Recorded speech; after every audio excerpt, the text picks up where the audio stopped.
अस्सलाम वालेकुम dear students. जो स्टूडेंट्स भी नस्ट NET 2 टेस्ट की, यूईटी के ई कैट टेस्ट की, जो कि मार्च के मंथ में एक्सपेक्टेड है, और NTS नेट टेस्ट की एक प्रॉपर वे से प्रिपरेशन करना चाहते हैं, तो हमारा जो बैच 3 है ये 20 दिसंबर से स्टार्ट हो रहा है। इसमें लिमिटेड सीट्स हैं। आप इस दिए के कॉन्टैक्ट नंबर पर रब्ता करके अपनी सीट को रिजर्व करवा सकते हैं।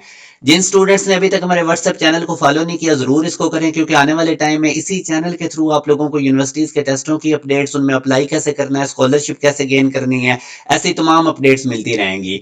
आज के काफी इंपॉर्टेंट एमसीक्यूज मैं आप लोगों से डिस्कस करूंगा। पहला क्वेश्चन है कि इक्विलेटरल ट्राइंगल के अंदर which of the following must be true.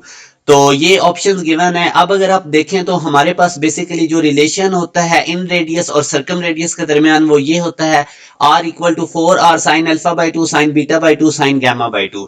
तो इसमें इक्विलेटरल ट्राइंगल में याद रखें तीनों एंगल 60 डिग्री के होते हैं। अल्फा बीटा गामा की जगह अगर आप लोग 60 डिग्री प्लग इन करते हैं तो आपके पास ये जो एंगल्स बनेंगे 60/2 60/2 60/2, तो ये 30 डिग्री आ जाएंगे।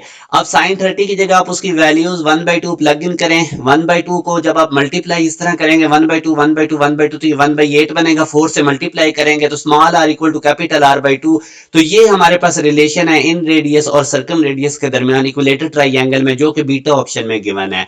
एक और क्वेश्चन देखें। एक रेड बॉक्स है, उसके अंदर 8 एटम्स हैं, जिसके अंदर से 3 आर डिफेक्टिव। अब ब्लू बॉक्स है, उसके अंदर जो हमारे पास 5 एटम्स हैं और उनमें से 2 डिफेक्टिव हैं।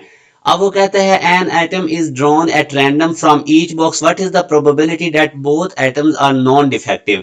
तो अब अगर आप देखें तो हमारे पास जो ए बॉक्स है, जो रेड बॉक्स है, उसके अंदर 8 में से जो 5 हैं वो नॉन डिफेक्टिव हैं। और इसी तरह अगर आप इस ब्लू बॉक्स में देखें तो इसमें से हमारे पास 3 आउट ऑफ 5 जो हैं वो नॉन डिफेक्टिव है। तो नॉन डिफेक्टिव की ही वो प्रोबेबिलिटी पूछ रहा है। अब अपने कीवर्ड याद रखने, अगर तो वो जो प्रोबेबिलिटी पूछ रहा है उसमें बोथ का वर्ड आ जाए, एंड का आ जाए, तो फिर हम दोनों प्रोबेबिलिटीज अलग अलग निकाल के उनको मल्टीप्लाई करते हैं। यानी रेड बॉक्स के अंदर भी नॉन डिफेक्टिव की जो आपने प्रोबेबिलिटी निकालनी है, और ब्लू बॉक्स जो कि दूसरा बॉक्स है उसमें जो नॉन डिफेक्टिव की प्रोबेबिलिटी निकालनी है, फिर एंड पे इन दोनों को मल्टीप्लाई करेंगे तो वो प्रोबेबिलिटी आ जाएगी that both atoms are non defective. तो ये बोथ की वजह से हम मल्टीप्लाई करेंगे। तो अब अगर आप देखें तो जो हमारे पास रेड बॉक्स है उसमें हमारे पास 5 जो थे वो नॉन डिफेक्टिव है आउट ऑफ 8। तो 5 को 8 पे डिवाइड करेंगे तो ये हमारे पास रेड बॉक्स की प्रोबेबिलिटी आ जाएगी नॉन डिफेक्टिव की। और इसी तरह आप ब्लू बॉक्स में अगर देखें तो हमारे पास 3 नॉन डिफेक्टिव थे आउट ऑफ 5, तो इसकी प्रोबेबिलिटी 3/5 आ जाएगी नॉन डिफेक्टिव की। अब आप इन दोनों को मल्टीप्लाई करेंगे तो टोटल आपके पास 3/8 आ जाएगी। ये 5 5 से कट जाएगा। अब इसी तरह अगर आप नेक्स्ट क्वेश्चन में देखते हैं तो हमारे पास ये जो क्वेश्चन है इसमें वो बेसिकली पूछ रहा है ये जो कार्बन की प्रोडक्शन, और ये बेसिकली ये कार्बन 14 है। कार्बन के आइसोटोप होते हैं तो ये C14 है। इसका एटॉमिक मास 14 है। तो ये बेसिकली जब आप ब्रिलियम को बम्बार्ड करते हैं, अल्फा पार्टिकल इसके ऊपर बम्बार्ड करते हैं ब्रिलियम के ऊपर, तो ये हमारे पास कार्बन 14 प्रोड्यूस होता है। तो ये बेसिकली आर्टिफिशियल रेडियो एक्टिविटी है, यानी हम रेडियो एक्टिविटी इंड्यूस करते हैं। तो यूं हमारे पास इसका जो बेस्ट ऑप्शन है वो सी है। एक और क्वेश्चन देखें। Small disc is lying on the top of a hemispherical ball of radius R. तो आप देख सकते हैं कि हमारे पास इसका रेडियस आर है और इसके टॉप के ऊपर हमारे पास एक बॉल है। तो हमने इसकी बेसिकली अब स्पीड निकालनी है। तो सेंट्रीपिटल फोर्स का अपने कॉन्सेप्ट याद रखना होता है कि ये net force toward the centre होता है। अब जब ये टॉप पे है तो इसकी जो net force toward the centre है वो वेट है। तो वेट इक्वल होगा सेंट्रीपिटल फोर्स के, तो आपने M V square over R को एम जी वेट की इक्वल रखना, एम एम से कट जाएगा तो V square equal to G आ रहेगा, रूट लेंगे तो वी सिंपल आ जाएगा। तो यूं हमारे पास सी इज द राइट आंसर।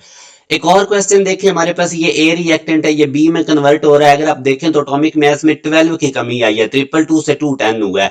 और अगर आप देखें तो बेसिकली 3 अल्फा पार्टिकल्स इमिट हुए हैं, क्योंकि अल्फा पार्टिकल हीलियम का न्यूक्लियाई है और इसका 4 एटॉमिक मास होता है। तो 3 निकलेंगे तो 12 की कमी आएगी। अब इसके अकॉर्डिंग अगर हम देखें तो जब ये ए से बी में कन्वर्ट हुआ है तो जब 3 अल्फा पार्टिकल निकलेंगे तो हमारे पास एटॉमिक नंबर में 6 का डिक्रीज आना चाहिए, क्योंकि अल्फा पार्टिकल का एटॉमिक नंबर 2 होता है।